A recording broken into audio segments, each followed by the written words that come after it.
Happy Friday, guys. Hey, it's Friday. Friday. What is that?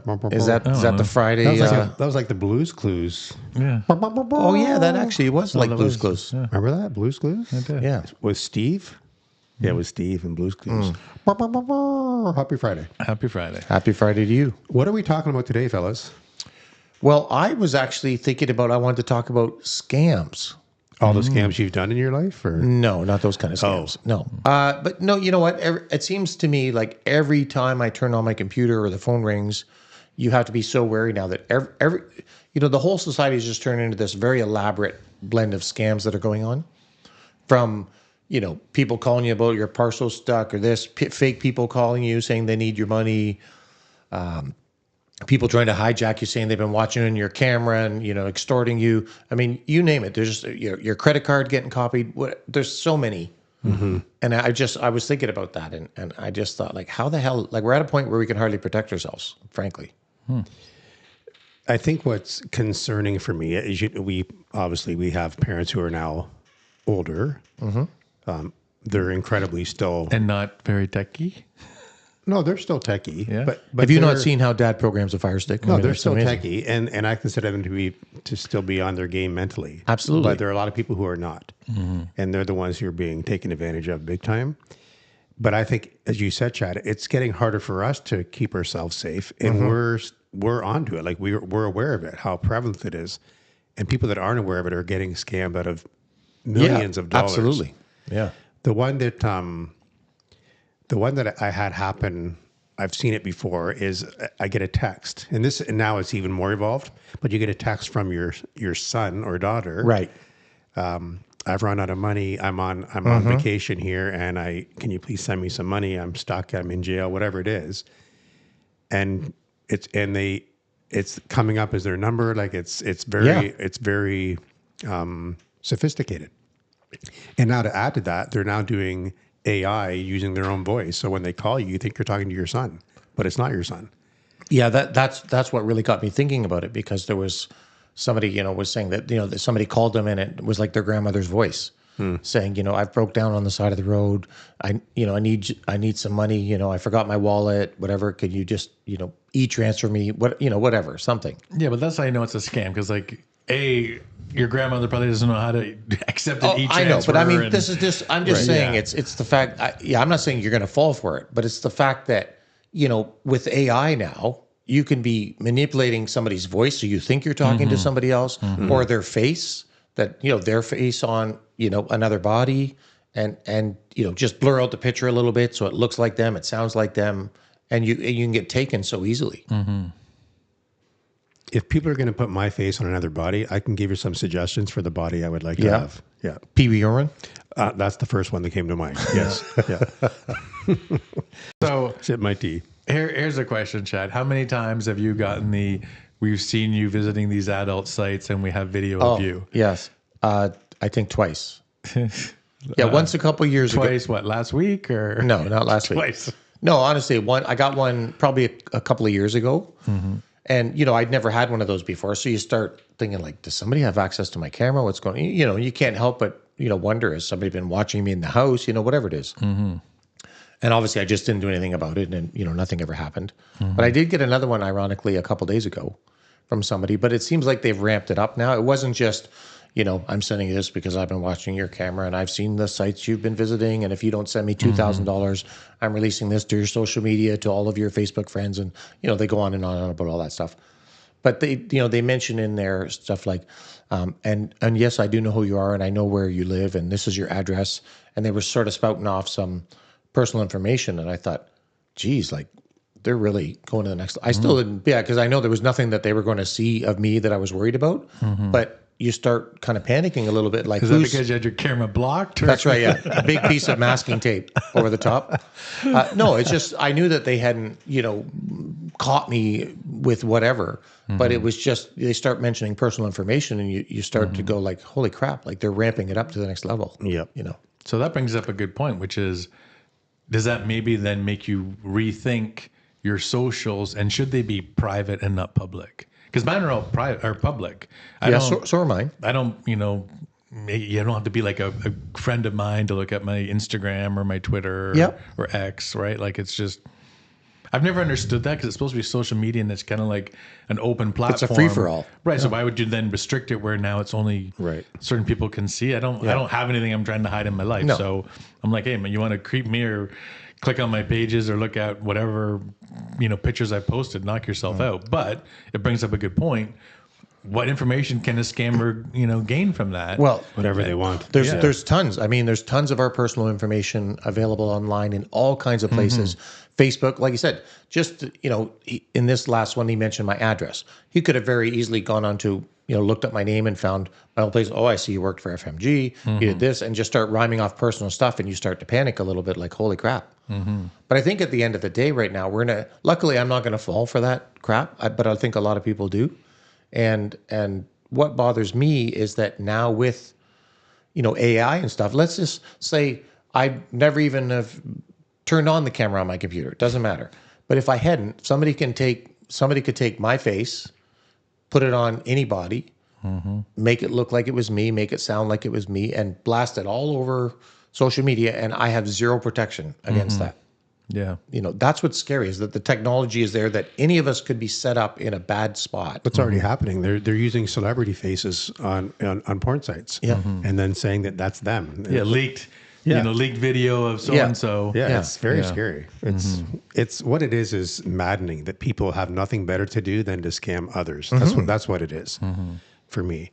It used to be probably 5-6 years ago. One of the scams was people would call you, and then first thing they would say is, "Can you hear me? Hello, can you hear me?" And you said, "Yeah, yes." And then they would use your voice saying yes to then get onto like a banking site and then use your authorization of you saying yes. The voice authentication. Yeah. So I don't know if that's still happening, but I'm very aware of that. And I never, ever, if someone does that on the phone with me, if they're like, "Oh, who's this?" or "Can you hear me?" I'll go, "Who's this?" I never say the word yes on the phone like that because I don't know who it is. And I had one the other day, and it could have been legitimate. I have no idea, but I was on a work call and my phone rings and I don't recognize the number. And then it rings again, then it rings again, and I'm just ignoring it. And then I get a text, "Hey, just hey." And then I ignore it. And then it's like, "Is this you, Boyko or Bosco? It's TJ. I lost your number, so I'm going by memory." And it's just like, it was just text after text after text from this guy. And I'm like, "I'm not who you're looking for." And I send it off. "Are you sure? Because this is Bosco. This has to be TJ. I'm like, "No, wrong number. Hello." And then the phone rings. Like it was probably like another 4 times he called me. And I finally said, "I told you, dude, wrong number. I'm not who you want." And then he stopped calling me. But you don't know if that's a scam or someone legitimate.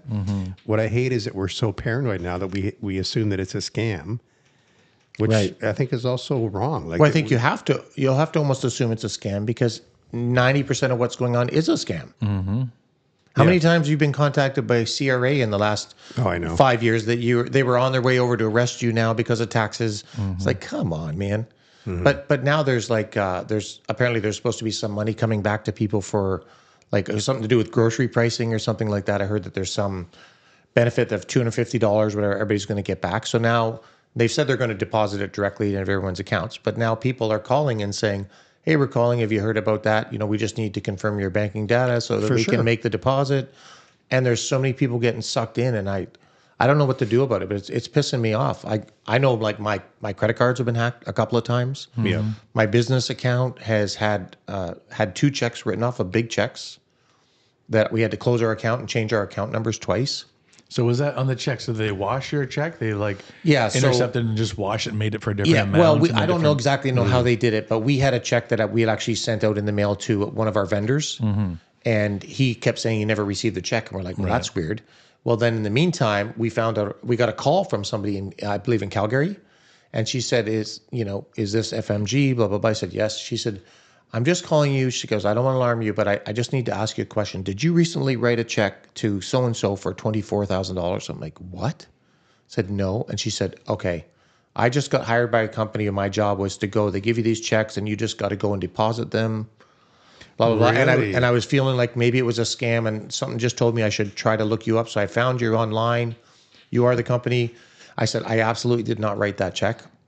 So I called Scotia right away. They canceled it, and then the next day they had another check for $20,000 that tried to get pushed through our account.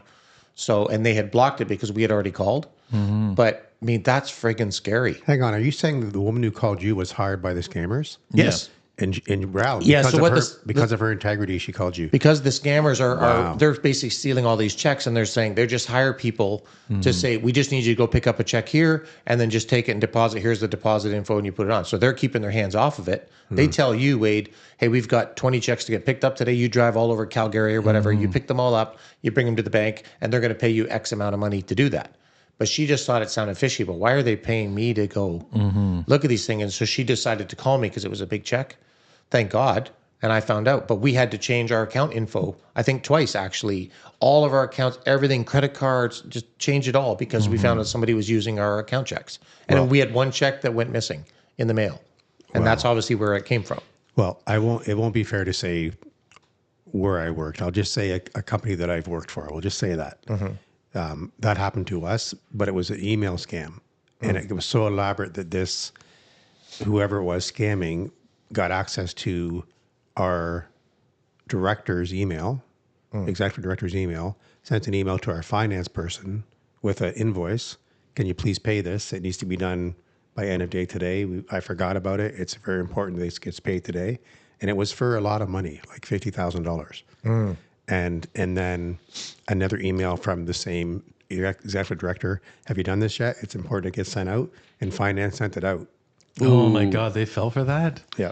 That's just like the scam though with, hey, this is so-and-so from, the VP of sales. And again, they've targeted our company where they say like, I want to do something special for the sales team. Can you go get some Apple gift cards? Oh yeah, that's the same thing. Yeah. But it's the same thing. They spoof We've an had address. those too, yeah. But a lot of people could fall. I could see why that person in your case, Wade, would fall for that. When you've got a letter that clearly looks like it's coming from your executive director or whatever. Yep. The person thought, well, okay, it's got to be legit. She's sent a couple now, and it's her email address, and she's the owner. So yeah, I mean, I gotta. I know, but follow.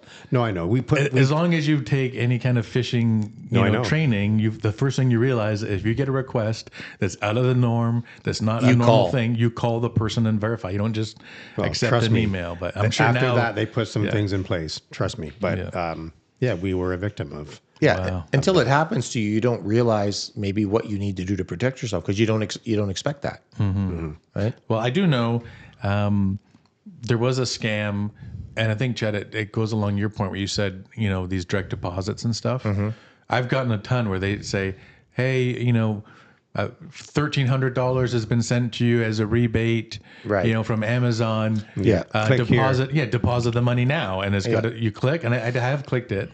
You have, eh? Well, on my phone, just like okay, I know it's a scam, but I wanted to see what does it do, and it brings up like choose your financial institution, and then like log into your account to accept the e-transfer, as they you would log every normally single stroke that you've ever done on your phone. Yeah, but like that's the whole point is that it looks legit. Like you would, anytime you get other, e-transfer, you do that, you choose your bank. So they've mimicked all that stuff. But I'm just like, if you don't know that you have money coming to you from some random site or person, why would you ever fall for that? But clearly, I guess people do. The one I get it probably at least once a week. It's always from a Canada Post or a UPS. Oh yeah, the delivery is stuck at the border. Yeah, the delivery is stuck at the pay your border. duties and taxes. Can you just click here? And it's like, no, if I click on that link, you're going to have access to my computer. So I'm not like it's very frustrating. And I'm not going to mention which countries, but people know. Like there are countries that are very infamous for this. Like this is all they do. People in these countries, and they're very good at it. And it's so organized that you're never going to stop it. It's just about learning how to protect yourself because they're never going to get rid of it. Like these are highly organized groups of people that do this kind of stuff. And the thing is, the quality of what they're doing is so elaborate. The time that they're taking to mimic an exact page from, say, CRA or your bank or whatever, it looks so bloody authentic. The phone number that comes up looks like a phone number that you recognize, or the name that comes up with the name display, and all that stuff is getting spoofed. It's no wonder that there's millions of dollars going out in scams. I just wish there was a way to get everybody on board where people would stop falling for it. Thank God nobody falls for, your late uncle in Africa has left you 25 million. I'm sure some people did.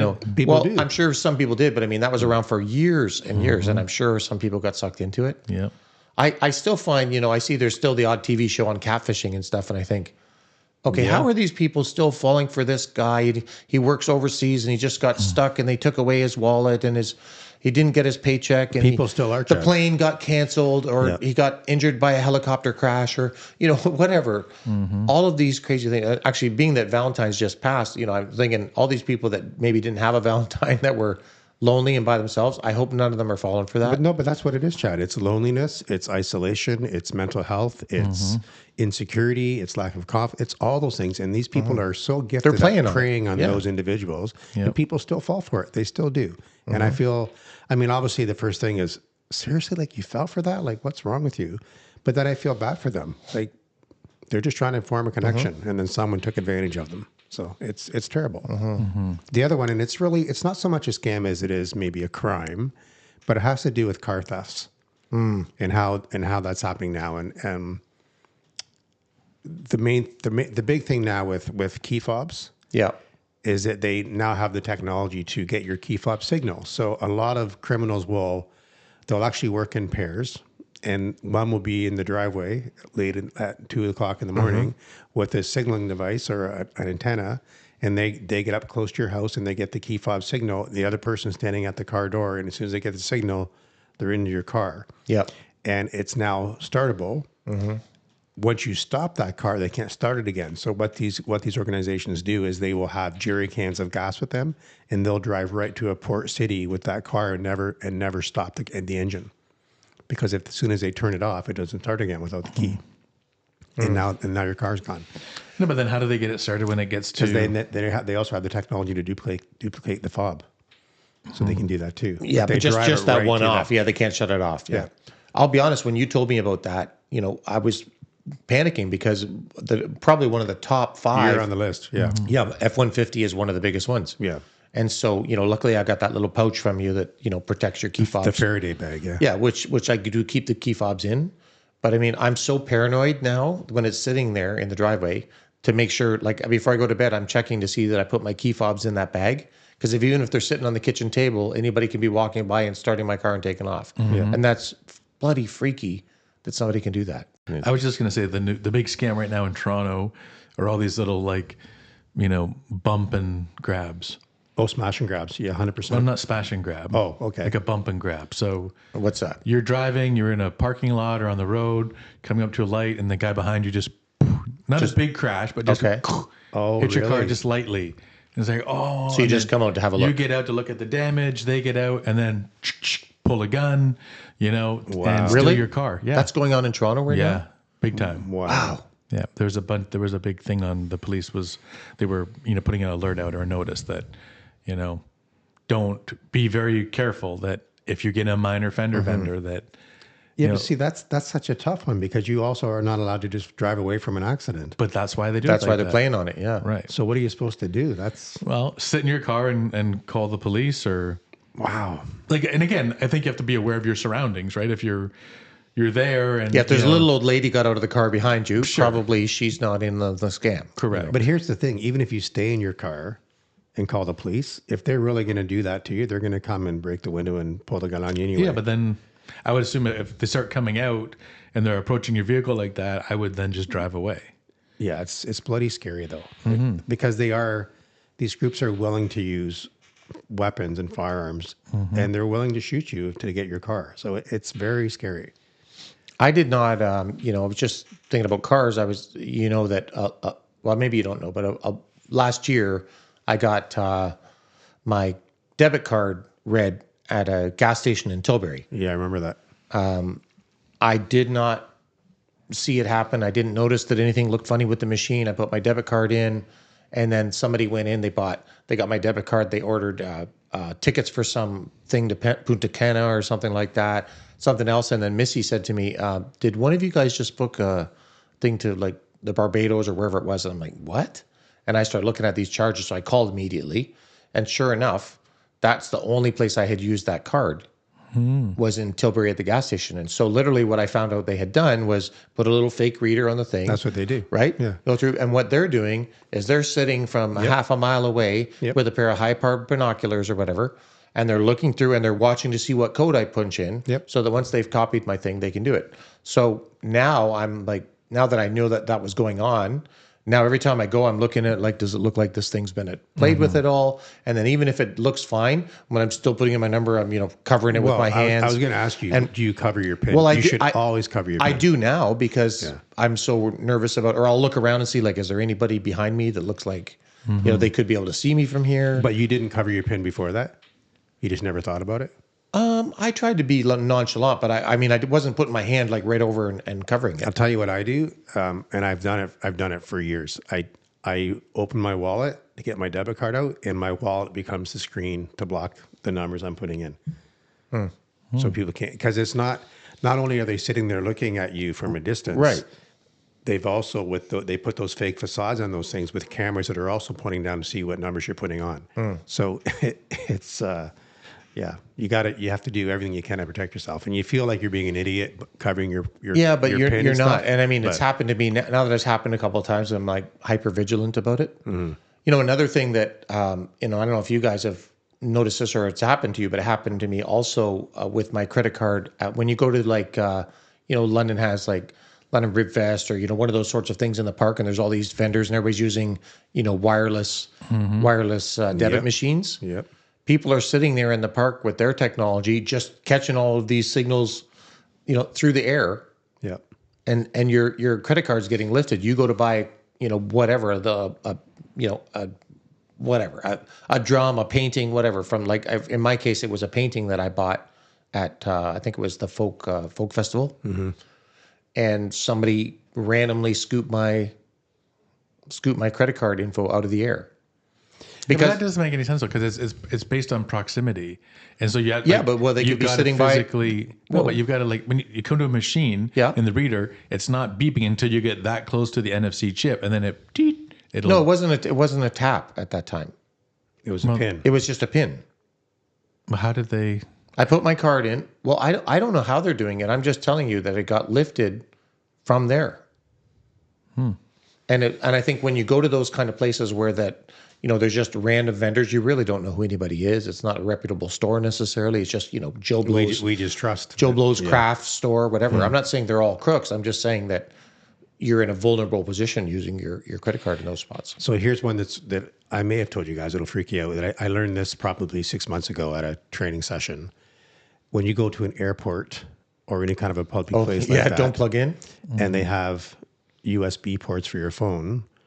Or UBC, and there's a cable already attached for your convenience.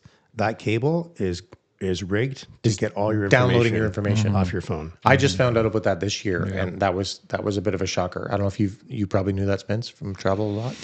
I've never plugged my phone in. Like I don't have any issue with my phone dying, and I have my own portable battery, so I'm never the person standing there trying to charge a phone somewhere. Yeah. One thing that I've done, which is kind of funny, getting back to your PIN. I don't cover my PIN, and I know you should, but I always look at people that do that and they're shielding it and they're looking at me like I'm in the grocery line. And I'm like, I'm not looking at your PIN, dude. Just like put your PIN and get out of my way so I can do my shopping. But, but what I do is when I have my hand on the keypad, I'll start looking like I'm pressing other buttons, even though I'm not pressing those buttons. And then somewhere in between, I hit my code. So it looks like maybe my PIN is 8 digits long, and then I just figured they're not going to figure out what my PIN is because I've done that. It could be 8 different characters, and they don't know which one I'm actually pressing or which one I'm just hovering over. Right. Which seems to work for me. Well, I'm just going to suggest that you cover hang on. Yeah. I also, I don't know if you guys do this, I've got all my credit cards set up where I get a text. Anytime my credit card is used, I think I probably have a threshold of like $10 or $20 or something, maybe. I don't remember, but anytime my credit card is used, I get a text and it says, hey, Air Canada, this much, or Apple, or whatever it is. And so it's just, I used it, I know it pops up. And if I see something that's like, actually good advice for people. Yeah, because it's like, it takes 2 seconds to look at a text. Yeah. And if I didn't just use my credit card, like there's times I'll call Tina, I'm like, did you just buy And then, she'll like, oh, Saw yeah. $5,000. You're like, Tina's at Shoppers. Oh, Jesus. Yeah. Well, and I don't know for sure, but I have heard this. It's easy, obviously, with credit cards to get reimbursed by the credit card company. Oh, yeah. I was going But to say it's that. not as easy when they take out of your bank account. So even though you get alerts when that kind of stuff happens, if someone takes out 10 grand from your bank account, it's harder to get that back than it is. Yeah, I'm glad. That's the difference. I never use my debit card. I don't know why anyone would use their debit card to buy anything. I'm actually don't? just going to. Never. Always your credit card? My credit card for absolutely, interesting. Okay. unless I'm taking money out of a bank because I need cash, I don't. It's been years since I've used my debit. Like to me, I'm like, I'm going to pay my credit cards off every month. And so why not earn the points versus just using my debit card and A, giving people access to my account, or B, not earning any points. I'd rather just put it on my credit card, earn all these points, use it for travel, whatever. And it's the same as me using I don't get charged if I pay it every month. So I'm glad you mentioned that, because when I said about my debit card in Tilbury for gas, that's the first time you've that was used my it in how boat long? tackle card. And Ryan said, why would you use your debit card? I'm like, what are you talking about? I use my debit card all the time. And he said, never do that. So when I called the bank, they said, I don't know if you're going to get that money back. I'm like, what? Wow. And so it took a few weeks of going back and forth, and they did finally reimburse me, because they actually got video of when the guy bought the tickets. It was at a Robert Q. The guy bought the tickets. They got video of the person doing it through Robert Q, and they were able to determine that obviously it was a scam, so I got paid back. But if it had been my credit card, no questions asked. Like I could have reversed the charges or whatever. But on a debit card, you can't do that. So that's a good point. I think that's good. I still use my debit card for different things. But why? I don't know. But I should probably just I should just not have it in my wallet. Yeah. So Well, have it in that- your wallet, but just use your credit card. Right. But that's a good point. And I think people should really listen to that, because that is, if you're going to get scammed, that's one way to protect yourself from getting the money back. I guess. Right. Yeah, I'm like you. I use my debit, and I couldn't tell you why. I just do. I think in the end we all have to take responsibility to do the right thing to keep ourselves safe from it, and that's a pain in the ass, but it is reality. And I think my best advice is when something doesn't feel right, or you get one of those emails or a text, or you're like, is this legit? If you're questioning it at all, assume it's legit. Or assume it's good advice. Assume it's a scam. Yeah. And take action. Like if that means you call someone, like I know mom and dad have recently called me about stuff to say, you think this is legit? Yeah, And I'm like, they've done "No, the same with me. No, Yeah. it's not. And I'm glad they're doing that. I'm glad they're calling, because lots of people just don't call, and they just respond to it. Yep.